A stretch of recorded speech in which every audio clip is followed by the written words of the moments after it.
என்ன இருந்தாலும் மண்ணுனாலும் அவன் பொண்ணு தானே. கீழே விழுந்தா அவன் மண்ணு என்கின்ற பெண்ணின் உடலை தானே தழுவான். தன் கொழுநன் மண்மகளை தழுவாள் முன் தன் உடலால் தாங்குவாளை காண்மின் காண்மின். ஒரு பாயிண்டா. அடுத்த பாயிண்ட், இந்த மாதிரி வீர மரணம் அடைஞ்சி மேல் லோகத்துக்கு போயிட்டாங்கன்னா அவங்களுக்கு தான் கண்ணழகிகளும் உடல் அழகிகளும் பரிசாக இறைவனால் கொடுக்கப்படுமே.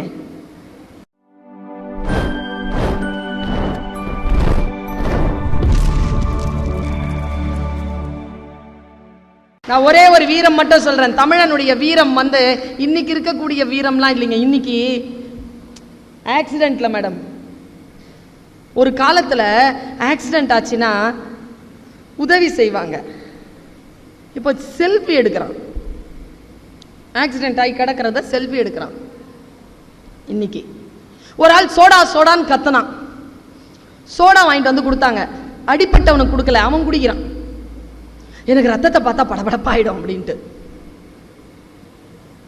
உதவி செய்பவர்கள் இல்லை.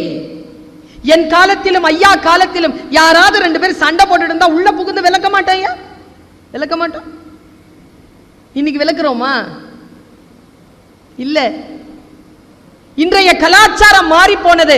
வீரம் என்கின்ற விஷயம் மாறி போனது. உங்க மனசு அப்படி திருப்பி போடுற மாதிரி. இன்னைக்கு காலையில விகடன்ல ஒரு விஷயம் படிச்சேங்க. 10 செகண்ட் கதை. 10 செகண்ட் கதை தமிழ்ல.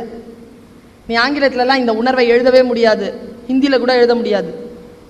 வேற மாதிரியா தான் எழுதணும். மலையாளத்துல கூட முடியாதுன்னு நினைக்கிறேன் நான். தமிழர்களுடைய நிலம் மருதம். மருத நிலத்திற்கு சொந்தக்காரர்கள் நாம். இந்த மருத நிலம் இருக்குல்ல, வயல், அதை பத்தி ஒரு சின்ன 10 செகண்ட் 4 வரியில முடிஞ்சது. தன் பாரம்பரிய வயலை விற்று தாத்தா வாங்கிய புது காரில் தான் சாகும் வரை ஏறவே இல்லை பாட்டி. இந்த ஒரு கதைங்க மனசை ஒண்ணுமில்லாம ஆக்கிருச்சுங்க. காலையில இருந்து நான் அதுக்குள்ளேயே இருக்கிறேன். காசு, பணம், வசதி, வாய்ப்புகள் அடுத்தவர்களுக்கு காட்டக்கூடிய விஷயம் கிடையாதுங்க. மரபு என்பது உள் நிறைந்தது, ஆரோக்கியமானது, அன்பானது. அன்பு என்பது புத்திசாலித்தனமானது, வன்முறை முட்டாள்தனமானது. வீரம் என்பது அன்பு சார்ந்தது. தெரியுமா உங்களுக்கு? தமிழ் மரபிலே அன்பு என்பது வீரம் சார்ந்தது. வீரம் என்பது அன்பு சார்ந்தது. எழுதி வச்சுக்கோங்க. இப்ப நான் வெளியில போறேன், ஒரு 10 நிமிஷம் தான் உங்ககிட்ட பேசி இருந்தாலும் ஒரு அம்மா ஸ்தானத்துல ஒரு பாசம் வருமா இல்லையா உனக்கு? யாரோ என்ன ஏதோ அடிக்கிறதுக்கோ ஏதோ கிண்டல் பண்றதுக்கோ வராங்க, நீ மறிக்க மாட்ட, போய் இப்படி நிக்க மாட்ட. அப்ப அன்பு வீரம் சார்ந்தது தானே. அன்பு வந்து அறம் சார்ந்தது தானே. தமிழனுடைய மரபு அறம் என்பது அன்பிற்கு, அறத்திற்கே அன்பு சார்பு என்பர் அறியார், மரத்திற்கும் அகுதே துணை. வள்ளுவம்.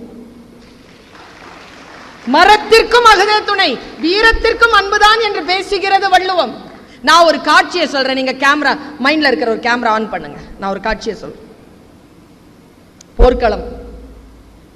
வீரத்தை சொல்றேன், காதலை சொல்றேன். டைம் முடிஞ்சிரும் நினைக்கிறேன். எனக்கு அப்படி உட்கார்ந்துட்டு இருக்கான். சங்கு ஒலிச்சிருச்சு. களத்துல குதிக்கிறான்.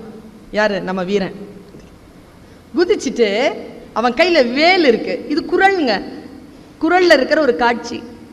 இந்த SRM ஃபிலிம் டெக்னாலஜி காலேஜ் இருக்குல்ல, காட்சிப்படுத்தலும் கதை சொல்லுதலும்க்கு நான் தான் வந்து சிலபஸ் டிசைனர். சிலபஸ் டிசைன் பண்ணி கொடுத்துருக்கேன் அவங்களுக்கு, ஃபிலிம் டெக்னாலஜி பிள்ளைகளுக்கு. இங்கிருந்து தான் எடுக்கிறது, தமிழ்லேருந்து தான் எடுக்கிறது. தமிழ் வகுப்பு தான் அது. ஒரு காட்சி பாருங்க. அவன் கையில் வேல் வச்சிருக்கான். அவன் எல்லாரையும் அடிச்சுட்டே இருந்தவன் என்ன பண்ணா, நேரம் ஒரு யானை கிட்ட போயிட்டாங்க. யானையும் அவனை பார்த்துருச்சு. இப்போ 2 பேரும் போர்ல இருக்காங்க. இவன் என்ன பண்ணியிருக்கான், கரெக்டாக அந்த வேல் எரிஞ்சு எடுத்து வேலை அடிச்சிட்டான். யானையினுடைய மத்தகத்துக்குள்ள வேல் போயிடுச்சு. அவ்வளவுதான். இன்னும் கொஞ்ச நேரத்துல யானை இறந்துரும். ஆனா அந்த யானைக்கு ஒரு ஃபோர்ஸ் இருக்கு. அந்த ஃபோர்ஸ்ல அது சாகல, முன்னேறுது. இன்னும் ஒரு வேல் இருந்ததுன்னா அவன் அடிச்சிருவாங்க யானைய. அவன் கையில ஒரு வேல் தான் இருக்கு. அவன் வேல் தேடுறான். கண்ணில் காட்சி வருதா? முன்னால மத்தகத்தில் வேல் பாய்ந்து ஒரு யானை வருகிறது. இந்த பக்கம் அந்த பக்கம் தேடுறாங்க. அவனுக்கு வேல் கிடைச்சிருச்சு. எங்க இருந்ததுன்னா பகைவன் எறிந்த வேல் அவன் நெஞ்சில் இருந்தது. அந்த நெஞ்சை பார்த்து அவன் சிரித்தான் என்று எழுதினார் வள்ளுவர். வேலை பார்த்து சிரிச்சானாங்க. பாருங்க குறளை பாருங்க. கைவேல் களிற்றொடு போக்கி, கைவேல் களிற்றொடு போக்கி வருபவன் மெய்வேல் பரியா நகும். பறித்து கொண்டே சிரித்தானா. டே வேல் கிடைச்சிருச்சுடா, இனி யானையா நானான்னு பார்த்துக்கிடுவோண்டான்ட்டு அந்த ஃபீல்டுல நின்னானா நம்ம வீரன். களத்தில் நின்றான் வீரன். யோசித்து பார்க்கிறேன். காதல் வீரம் என்பது ரெண்டும் கண்கள் என்று சொல்லுகிறார்களே, இந்த போர்க்களத்துல காதல் பார்க்க முடியுமா? இப்படி ஒரு யோசனை வரும்பொழுது ஒரு காட்சி கொடுக்குறேன் தமிழ்ல. எவ்வளோ நாளைக்குங்க இந்த இதே படிச்சுட்டு இருப்பீங்க? அனாட்டமி,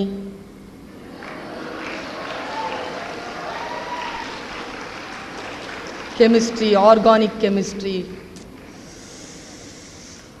கொஞ்சம் ஒரு 40 மினிட்ஸ் 45 மினிட்ஸ் தமிழுக்கு கொடுங்க. சுகானுபவம்ங்க. ஒரு அருவியில் குளிக்கிற மாதிரி சுகானுபவம். பாரு, தமிழ்ல ஃபால்ஸ் அப்படின்னு ஆங்கிலத்தில் சொல்றோம்ல, தமிழ்ல என்னங்க சொல்றோம் அதுக்கு? Very good. நீர்வீழ்ச்சின்னு சொல்லி இருந்தேன்னு வச்சுக்க. நீருக்கு ஏதுங்க வீழ்ச்சி? நீருக்கு ஏது வீழ்ச்சி? நீர் எப்படி வீழும்? நீர் விழும், நீர் குதிக்கும். நீர் வீழ்ச்சி கிடையாது. நீருக்கு வீழ்ச்சியே கிடையாது. அது தப்பான சொல், எடுத்துடணும். அருவி தமிழ்ல மட்டும் எடுத்து பாருங்க. நீர்நிலைக்கு மட்டும் எனக்கு தெரிஞ்சு 26 பேர் இருக்குங்க.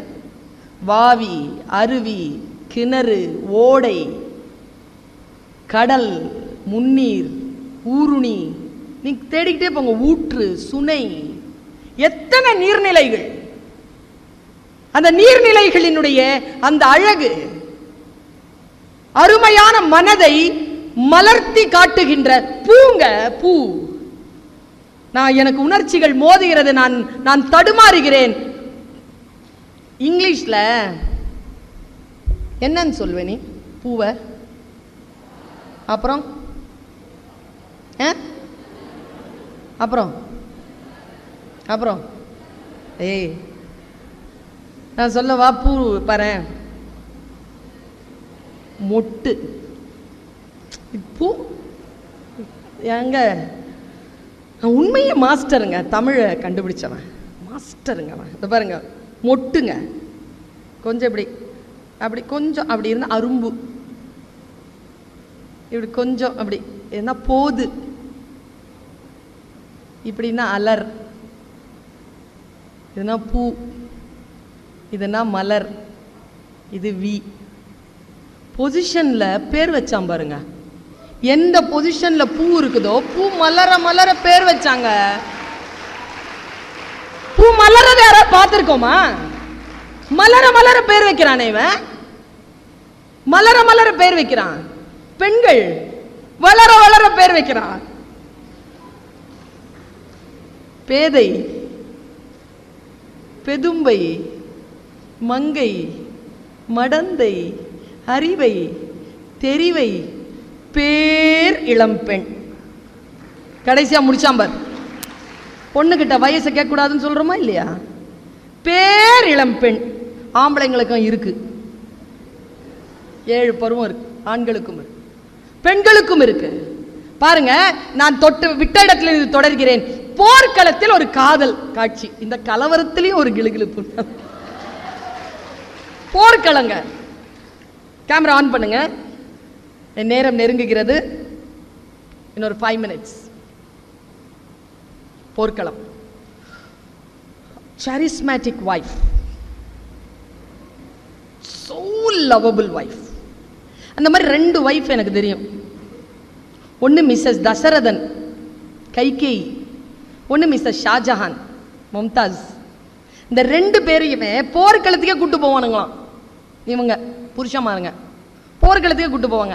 அந்த மாதிரி ஒருத்தன் பயங்கரமான லவ் பண்றான் மனைவியை, போர்க்களத்துக்கு கூட்டு போயிட்டான். இந்த பொண்ணும் நான் நீ போனாலாம் நான் இருக்க மாட்டேன், நீ பிரிவினும் சுடுமோ பெருங்காடு அப்படின்ட்டு வந்துட்டான்.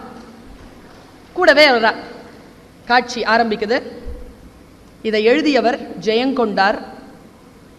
எழுதப்பட்ட நூல் பரணி. ஆனை 1000 அமரிடை வென்ற மாணவனுக்கு வகுப்பது பரணி. 1000 யானைகளை எவன் ஜெயிக்கிறானோ அவன் பேர்ல தான் பரணி பாடப்படும். அப்படி பாடப்பட்ட ஒரு பரணி இலக்கியத்தில் ஒரு காதல் காட்சி. போர்க்களம் போயிட்டு வைஃப் அனுப்பி வச்சுட்டான். தன்னுடைய மனைவி காதலனை கணவனை அனுப்பி வச்சுட்டான். அவன் போறான். நான் ஏன் காதலனை கணவனைன்னு 2 வார்த்தை சொன்னேன்னா, தமிழ் மரபுல 2ம் ஒண்ணுதான், வேற வேற இல்லை, அதனால சொன்னேன். அனுப்பணுமா? நான் இன்னைக்கு சண்டை போட்டேங்க, பிரஸ் மீட்லயே சண்டை போட்டேன். காதல் கணவனை கொன்று கள்ளக்காதலுடன் மனைவி ஓட்டம். நான் சொன்ன வேர்டே தப்புன்னு முதல்ல. காதல் அப்படிங்கிற ஒரு சொல் வந்துருச்சுனால கொல்ல முடியாதுங்க. உயிரை தான் கொடுப்போமே தவிர கொல்ல மாட்டோம். காதல் வந்துருச்சுன்னா, காமம் இருந்ததுன்னா அது வேறு. நான் பேசுறதெல்லாம் காதல், லவ், இஷ்க், சரியா? பியார், தெரிஞ்ச மொழியெல்லாம் சொல்லிடுறேன். போற ஆரம்பிச்சிருச்சு.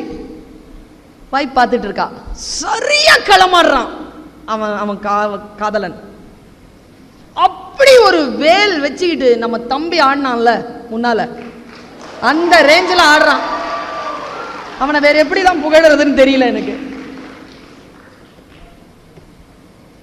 ரொம்ப அழகா ஆடுறான், அவ்வளோ லாபகமா ஸ்டைலிஷா பாக்குறான். வாய் பார்த்துட்டே இருக்கா. திடீர்னு என்னாச்சு, பகைவனுடைய வேல் அவன் மார்புல பாஞ்சிருச்சு. அவன் இப்படி சாயிறாங்க. வேல் பாஞ்சா எவ்வளவு நொடிகள் இங்க சாய்வான்? எவ்வளவு நொடிகள்? 5 செகண்ட்ஸ். அவ்வளவு தூரம் நிக்குமா நம்ம பாடி? நின்ன அப்படி சாயிறாங்க. எங்க இருந்தோ அவ வேல் பாஞ்சதை பார்த்த உடனே நேரா ஓடி வந்தாலாம். பாருங்களேன், ஆயிரக்கணக்கானவர்கள் களமாடி கொண்டிருக்கக்கூடிய அவையில் தன் கணவனை சரியா கண்டுபிடிச்சா பாருங்க, அதுவே காதல் தானே. 1000 பார்வையிலே உன் பார்வையை நான் அறிவேன், உன் காலடி ஓசையிலே அந்த காதலை நான் அறிவேன். கண்ணதாசன். கண்ணதாசன்லாம் பிரம்மாண்டம். எனக்கு கண்ணதாசன் ரொம்ப பிடிக்கும். ஒரு நீங்க உடலை ஆராயிற மருத்துவர்கள் தானே. ஒரு கணவன் மனைவியினுடைய உடல்ல எல்லா பகுதிகளையும் தொட்டு விடலாம், ஒரு பகுதியை மட்டும் தொடவே முடியாது. அதுக்கு பேர் கண்ணு. நான் உன்னை ரொம்ப காதலிக்கிறேன்னு கண்ணை தொட முடியாது. கண்ணதாசன் எழுதின காதலனுக்கு காதலியின் கண்களை தொட வேண்டும். எல்லாமே தொட்டாச்சு, கண்ணை தொடணும். இப்போ கண்ணை தொடாம எப்படி போறது?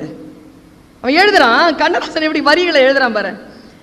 1000 பார்வையிலே உன் பார்வையை நான் அறிவேன், உன் காலடி ஓசையிலே அந்த காதலை நான் அறிவேன், அந்த காற்றினில் நான் கலந்தேன், உன் கண்களை தழுவுகின்றேன். காத்துல கலந்து கண்ணை தழுவன காதலன், தமிழ் காதலன். அந்த மாதிரியான காதலன் கீழே விழுகிறான்.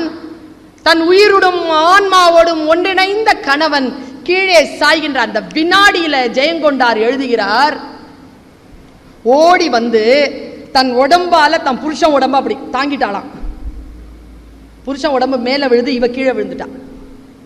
அவன் சாவரத்துக்கு முன்னால செத்துட்டான். இதுதான் விஷயம். பாட்டு சொல்றேன் பாருங்க. இதுல என்ன தெரியுமா, ஆம்பளை பிள்ளைங்கள்லாம் கை தட்டுவாங்க. இதுல ஐயோ நமக்காக ஒருத்தி அப்படி ஓடி வந்து செத்து போயிட்டா எவ்வளோ நல்லா இருக்கும், அந்த மாதிரி ஒரு பெண்ணுக்காக தானே காத்திருக்கிறான். அவ செத்ததுக்கு ஒரு காரணத்தை சொல்றார் ஜெயங்கொண்டார். அதான் இங்க கவிதையே. என்ன இருந்தாலும் மண்ணுனாலும் அவன் பொண்ணு தானே. கீழே விழுந்தா அவன் மண்ணு என்கின்ற பெண்ணின் உடலை தானே தழுவான். தன் கொழுநன் மண்மகளை தழுவாள் முன் தன் உடலால் தாங்குவாளை காண்மின் காண்மின். ஒரு பாயிண்டா. அடுத்த பாயிண்ட், இந்த மாதிரி வீர மரணம் அடைஞ்சி மேல் லோகத்துக்கு போயிட்டாங்கன்னா அவங்களுக்கு தான் கண்ணழகிகளும் உடல் அழகிகளும் பரிசாக இறைவனால் கொடுக்கப்படுமே. ஊர்வசி, ரம்ப, மேனக்க எல்லாம் அங்க நின்று உங்களை வரவேற்பாங்க, நீங்க இங்க வந்து வீர மரணம் அடைஞ்சா அப்படின்ட்டு ஒரு ஐதீகம் இருக்கு இல்லையா.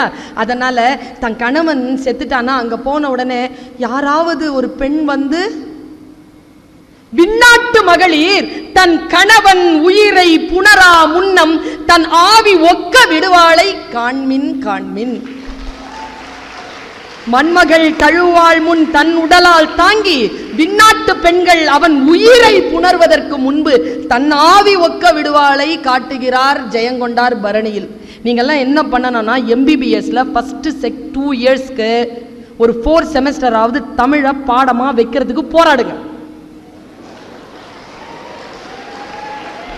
இல்ல ஒரு 2 செமஸ்டராவது படிங்கிற. நான் 5 வருஷம் படிச்சு என்ன பண்ண போறீங்க? அவ்வளவு நோய் இருக்குது. நீங்க கொஞ்சம் நலமடையணும்னு சொன்னா ஒரு 2 செமஸ்டராவது மொழி படிங்க, தமிழ் மொழி படிங்க. இல்லைன்னா ஒன்று செய்யுங்க, லீவ் போட்டுட்டு என் கிளாஸ் அட்டன் பண்ணுங்க. நான் இப்படிதான் எடுப்பேன் கிளாஸை. என் கிளாஸ்ல யாரும் ஃபெயில் ஆறது கிடையாது. 2 கவிதை மட்டும் சொல்லிட்டு போறேன் மேடம். 2 கவிதை, ரொம்ப மனசுக்கு பிடிச்ச கவிதை. 2 கவிதையும் உங்களை மாதிரி ஒரு பையன் எழுதின கவிதை.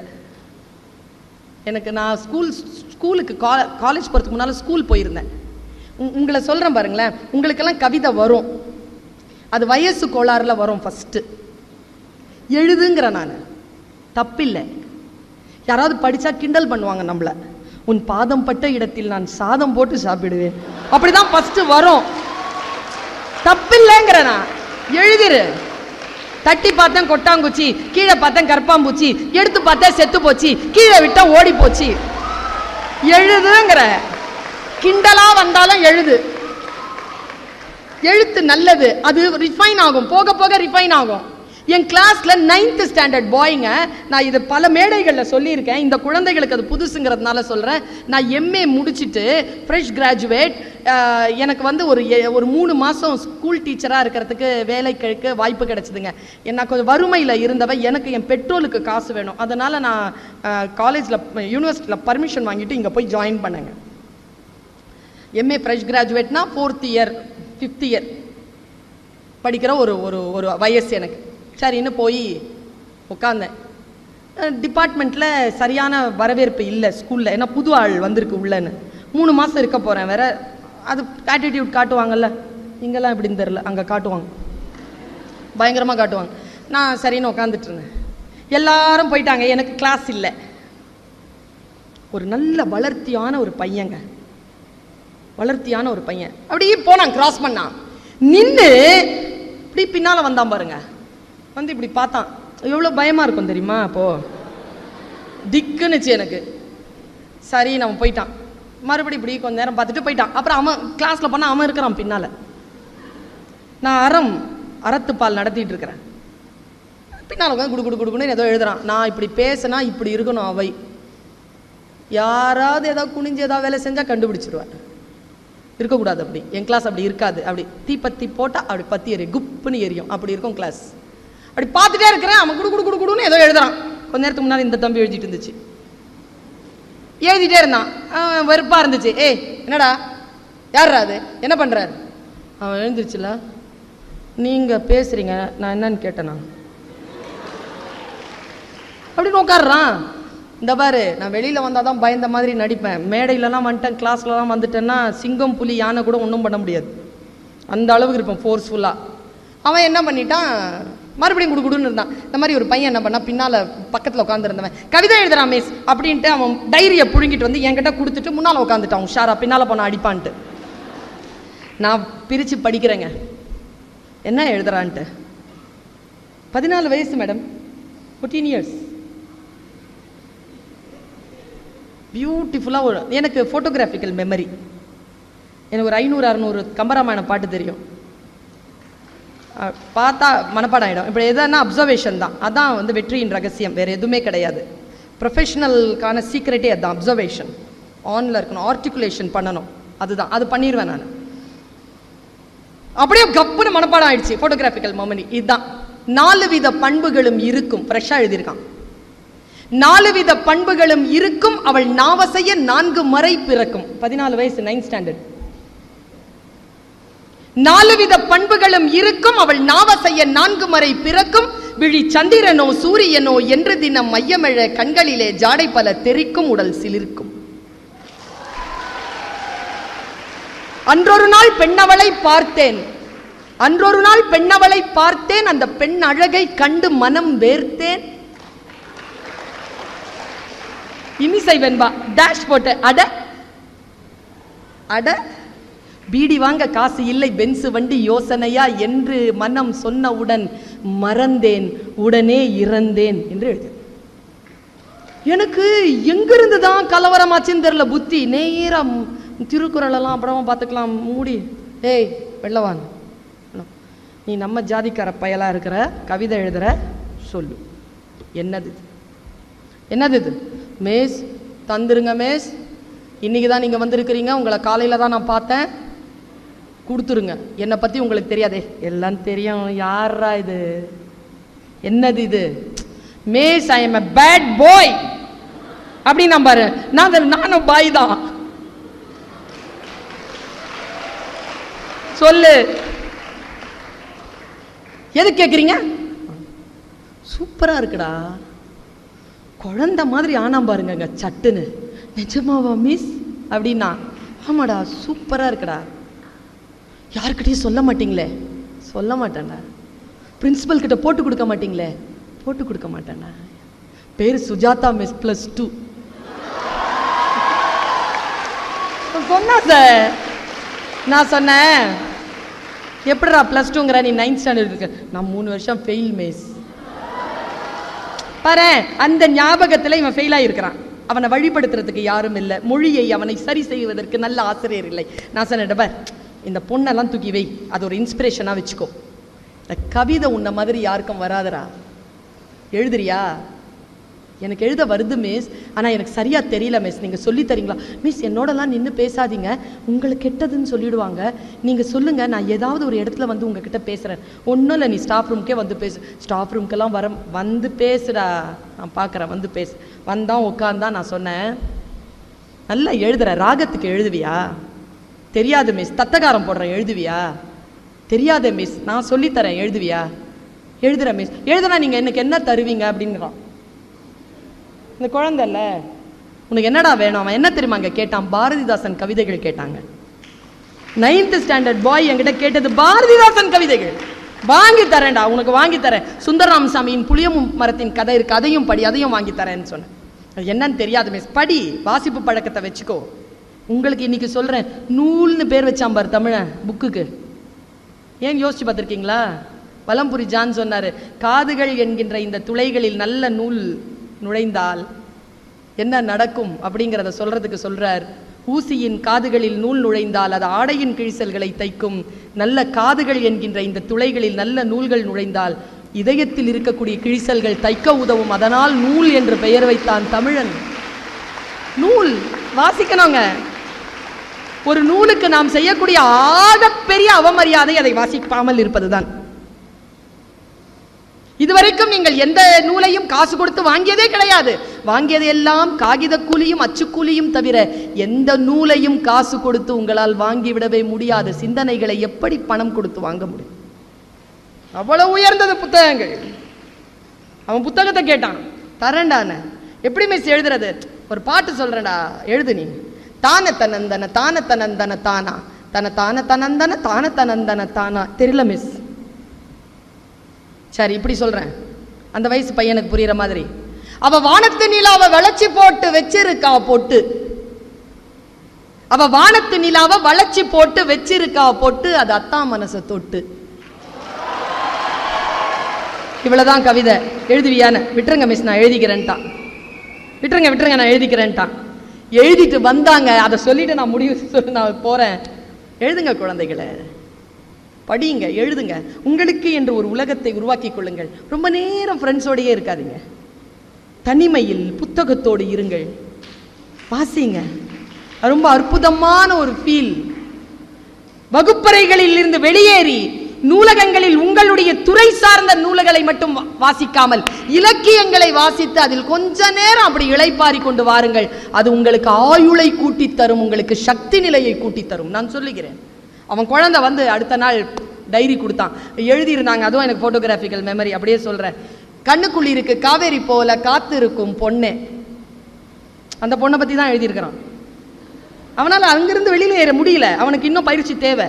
நான் சொன்ன வானத்து நிலாவை வளைச்சு போட்டு வச்சிருக்கா பொட்டு, அவன் சொல்றான் கண்ணுக்குள்ளி இருக்கு காவேரி போல காத்து இருக்கும் பொண்ணே. அப்ப காவேரி வரல, பிரச்சனை, காவேரி பிரச்சனை தலை விரிச்சு ஆடுற நேரம். அவன் எழுதுறான் கண்ணுக்குள் இருக்கு காவேரி போல காத்திருக்கும் பொண்ணே, பக்கம் ஓடிவாடி என் கண்ணே, நான் காத்து காத்து நின்னு மனசு வாடி போச்சு ஏங்கி என்னை வாட்டுவதேனோ பாங்கி. பாங்கினா தோழி, சங்க இலக்கியங்கள்ல. அவனுக்குள்ள இருக்குங்க வார்த்தைகள். பெய்யும் மழையில மின்னல போல முகத்தை நீயும் காட்டி என் உசுர கொஞ்சம் வாட்டி, நான் செத்து செத்து பொழைக்க நீயும் போகிறியே நில்லு, என்னை கொல்லுவதேன்னு சொல்லு. நீ ஓடக்கரையில வளைஞ்சு நெளிஞ்சு நடக்க அழக பார்த்து இந்த அன்னசில் இருக்குது வேத்து, வழி போகும்போது நின்னு முகத்தை நீயும் கொஞ்சம் காட்டு, இந்த உசுரை இன்னும் வாட்டு. நீ வையற போதில வளைஞ்சு நெளிஞ்சு கோலம் போட்டு பழக அத்தான் ரசிக்க அந்த அழக, உன் கொலுசு சத்தம் குலுங்க குலுங்க ஏங்குதடி நெஞ்சு வஞ்சி நீயும் வந்து கொஞ்சு, என் மாமா வீட்டு மயில நீயும் மாறி போகலாமா, என்னை வாட்டி வதக்கலாமா, நான் கொஞ்சம் கொஞ்சம் வஞ்சி நீயும் மிஞ்சி போகலாமா, மனசை போட்டு மிதிக்கலாமா. முடிச்சிட்டான். நான் சொன்னேன் இல்லடா கவிதை முடியலடான்னு. என்னமே சொல்றீங்க, நான் கவிதை முடியலடா, மனசை போட்டு மிதிக்கலாமான்னு முடிச்சிருக்க. அறம்பாடுற வேணாம், நல்லதா முடி, நல்லதா அவன் வாழ்க்கை நல்லா இருக்கணும்னு நினைக்கிறேனா, நல்லதா முடி. சரி மேடம். அடுத்த நாள் எழுதுறாங்க, ஒரே ஒரு பேரா எழுதிட்டு வந்தான். நீ காலு மேல காலை போட்டு அலைஞ்ச தண்ணி மேல, நீ காலு மேல காலை போட்டு அலைஞ்ச தண்ணி மேல என் மனசு பதிஞ்சதால நான் ஓட்ட போட்ட ஓடம் போல ஆடுறேண்டி சாலம், நாம கூடுவது எந்த காலம். குழந்தைகளே எழுதுங்கள். என் அனுபவத்தை நான் சொல்லுகிறேன். மிக பெரிய பெரிய ஜாம்பவான்கள் எழுதிய எழுத்துக்களையும் வாசித்திருக்கிறேன், மிக சாதாரணமானவர்கள் எழுதிய எழுத்துக்களையும் வாசித்திருக்கிறேன். மனிதர்கள் தான் உயர்ந்தது தாழ்ந்தவர்கள் என்று பேசப்படுகிறார்களே தவிர எழுத்துக்கள் எப்பொழுதும் உயர்ந்ததாகவே இருக்கின்றன. அந்த உயர்ந்த எழுத்துக்களை கைவசப்படக்கூடிய வாய்ப்பும் பாக்கியமும் ஆசீர்வாதமும் உங்களுக்கு கிடைக்க வேண்டும் என்கின்ற வேட்கையோடு உங்கள் அத்துணை பேருக்கு மீண்டும் தமிழ் வாழ்த்தை வெளிப்படுத்த